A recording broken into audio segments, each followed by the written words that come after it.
এখন কিন্তু সেকেন্ড পার্সেলটাও আমার হাতে চলে এসেছে।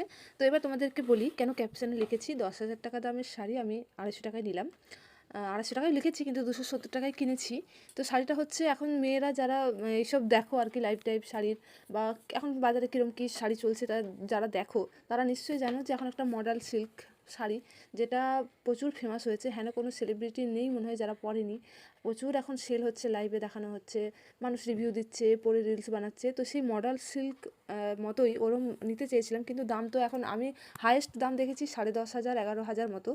আর সবচেয়ে কম দেখেছি মোটামুটি 2,000 2,200 2,500 এরম। তো এত টাকা দিয়ে শাড়ি নেওয়ার আমার কোনো ইচ্ছা আপাতত নেই, পরে দেখা যাবে।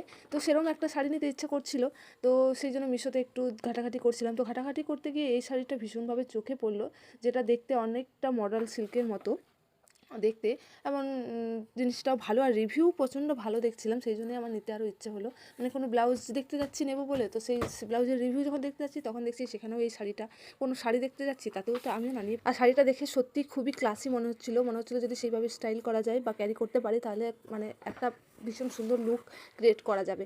তো দেখা যাক আমি কীভাবে কী করতে পারি সেটাও তোমাদের সঙ্গে শেয়ার করব। তো সবাইকে টাটা। শাড়িটা কেমন লাগলো কমেন্টে অবশ্যই জানাবে।